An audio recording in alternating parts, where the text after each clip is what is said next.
Hello, I'm Archibald Chesterfield III, and welcome to Paid Reviews. And this is a special request for a good friend of mine, Maddie Stevens. And I've got a few reviews in the backlog there, but Maddie has asked me to do it for him, and as a special favor to Maddie, I've agreed to do this in Vietnam for him. So live from Vietnam, this is the email from Maddie. I'll read you what Matt Stevens says. Hey Archie, so I'm finally getting around to this. I just PayPal'd you $25 US, thank you, to do a video on my collection and offer advice for future pieces. I'll write an official request below that you can read to your viewers, but I have some suggestions. The title should be Matt Stevens Seeks Advice. Is his collection dog shit? That would be hilarious. Don't put paid review or any of that. I think that's tacky, actually.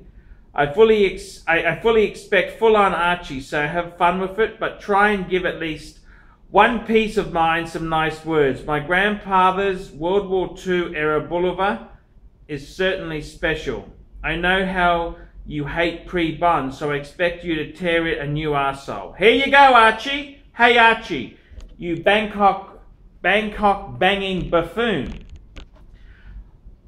I thought it time you ripped me a new rectum on my collection, so I've sent you $25 US via PayPal. I would never pay anyone else for comments, that's for sure, so consider yourself blessed. Thank you, Maddie. Take the money and put it towards whatever bullshit you desire. Archie Balding, my collection will not impress you. In fact, I no longer have a collection as I have sold off all of the dog shit homages. Orients, Pams, Seikos, fuck that shit. They were just bumps on the road to horological excellence. Real fast, here is the history of my horological experiments. I began to grow a love for horology after moving to New York City around 8 years ago. The Omega Seamaster 300 Professional caught my eye in the Bronson Bond films, and my desire for one exploded when I hit New York. At the time, the only watch I wore was my grandfather's Bolivar, gifted to him by his wife during World War II. I inherited the old mechanical piece, and it still keeps good time after 72 years. I had it serviced last year, and the watchmaker said it was all original and that my granddad had clearly not abused it. I finally decided the black wavy dial 2245 was the perfect Omega Seamaster 300 for me. I was offered one new, box and papers for just under $1,500, but goddamn it, Arch, the wife threw a fit, put on a guilt fest, and fucked me dead. I backed out of the deal. What a fucking fuck up of all fuck ups. It's not the reason she is now my ex-wife, but it's one of them. Anyway, long story short, by chance, I came upon the Omega Seamaster 200 diver known as the Pre-Bond. I actually fell in love with it and don't give a fuck about the cunts who hate on it. I love the crazy case, the strange bracelet with the Mercedes hands. It fits my wrist perfectly, so I was able to buy the rare 1441 quartz model in two-tone. The bezel was solid gold, not tag shit plated, as you likely know. My mum loved the watch, so I bought her the 36mm version for her retirement. She cried tears of joy and hasn't taken it off. I sold the two-toned to a terrific viewer early this year and then purchased a genuine new old stock caliber 1109 pre-bond from a dealer in the UK. The watch was a stunner and absolutely new old stock as described. I got a damn fine deal on it and was quite pleased. But another viewer fell in love with it, made me a great offer, and so I just sold it. He loves it, as he should, because it's fantastic. But I want an Omega on my wrist and have decided to move up to the Grail diver I have really wanted all along. The late 60s Seamaster 300 is a perfect driver for me.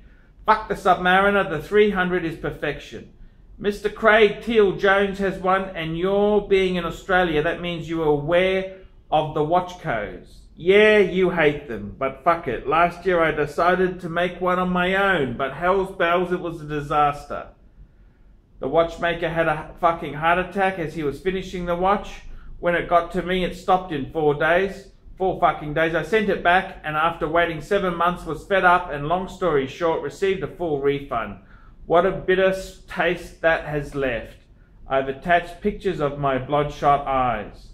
Archie, what I wear now is a Russian Vostok Amphibia, which I modified by replacing the bezel and bracelet. It's a true beta, and as I enjoy working out at the gym, swimming, hiking, biking and running, it's the current go-to watch for me. But it's still worth about as much as a full tank of gas in the UK. I want what I want, and that is an Omega Diver. Yes, I do eventually want an Omega Seamaster, Speedmaster, man on the fucking moon. I love the Reversos and will admit that I'm in love with the Rolex GMT2 Batman variation. The thing is, I can't buy them all, and really, I am a one watch kind of guy. I like having one beta and one that I can wear with pride. What I really want is an Omega Diver. Archie and I have narrowed it down to 2. An original Omega Seamaster Planet Ocean with 2500 movement, reference 2200.50, or just as amazing, an Omega Speed Seamaster 300 Vintage Diver. As it happens, I know someone in New York City who has a Seamaster 300 that received a full renovation, much like Craig Teal Jones. The movement is not a donor from a Geneve or other ship model, and I have verified this with Omega by giving them the serial number. The watch is completely legitimate and minty, minty, minty. He even has a brand new 1711 bracelet for it, which he's never worn. Being fully restored and renovated, I can actually take the fucker into the water or the humid air of Southeast Asia. I don't want a watch I would be terrified to wear. Watches are meant to be worn. If you need a pick, I can provide it. However, I can still get the 45mm Planet Ocean from an authorized dealer here in North Carolina, and god damn it, that dive watch is a fucking bomb. I hate the newer, thicker variant, and won't be long before it'll be impossible to buy the first variant from an authorized dealer.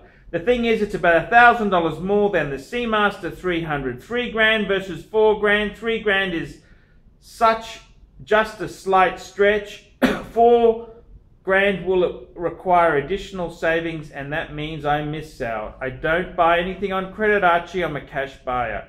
So what say you, Archie? Honestly, the Planet Ocean is a superior piece of engineering, but the Seamaster 300 is more of a classic and fits my wrist a bit better. What advice would you give me, you nasty, mean, angry Rolex worshipping ladyboy lover? Just fucking fool with you. I know you aren't into ladyboys. You prefer farm fresh barn girls. Absent the clap. Me too. Okay, thanks, Archie. Let her rip. Let her rip. Wowzers. Talk about war and peace. Fuck me dead. You think Maddie Stevens would just go on and on and on. Okay, let's have a look here. Very nice email. Thank you so much for the donation. What do I think indeed? Well. I've absorbed it. Okay, I got to tell you this. In the 90s, I went and bought, and I said to a jeweler friend of mine, I want the cheapest Rolex you can get me. I was expecting an Air King. He comes back with a Rolex Explorer 1 1016 L serial number, the last of the plastic Explorer 1s. I was disappointed, but I thought, oh, that's okay. My old man at the time said, what sort of watch is that? He didn't have a pre-bond, but he had a Seamaster which was similar to the pre-bond. And it was quartz, it had a date, and it even had two-tone on the head. You know where this story's leading, don't you? He who has the last laugh. But I got to tell you something. The pre-bond, what do I think of it? No, it's not something I would buy. Do I desire one? Not really. But I got to be honest with you. They aren't a stinker.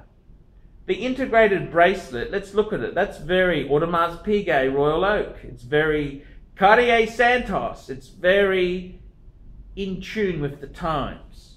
So the pre-Bond itself there, what do I think? I'm not a huge fan of them, but I don't despise them either. I don't despise them, don't hate or loathe them. Would I buy one? No, of course not. But I can understand your attraction to them. And Jesus Christ, $1,500. That first wife, Jesus Christ, she blew a lot more than that, didn't she? We know how that story ended. And with women, it can always go bad. But I got to say this to you. Your granddad's Boulevard, that's a great story. I got a fucking nothing. I got a fucking, I got a fucking rotary from my granddad with a fucking steel back. Absolute dog shit. My old man gave me a Technos. A Technos. I don't think many fuckers out there have even heard of that. Just a nondescript Swiss brand from the 70s. Ugly as shit. The Boulevard's cool. That's a cool piece. Anything like that. That's such a cool thing to have from your grandfather and your grandma. That would have been an expensive piece in the day. I mean, people didn't have credit and credit cards then. That's a lovely story, and what a great tale, hey? What a fucking fantastic tale. And that's really cool. What do I think myself? Well, I'm not a big fan of those Watchco put-togethers. No. I don't like that concept. My own. So let's have a look here. Very interesting story that you've told there, and that's great to hear. So you're asking, Archie, Planet Ocean or Seamaster 300? The first bit of advice for you, Maddie, is there's always good watches around. Don't ever be in such a hurry. You gotta get it now. There's always great pieces around, Maddie. Take your time. Slow down. Slow down. You don't need to rush and must get it. They're not going to run out of Omegas, okay? Even Pateks are fucking plentiful. If you've got the money, you can get them. So I wouldn't be pressured like that. I think my honest advice to you is to slow down. Slow down. So this is part one. I'm going to make another video, so just stay tuned.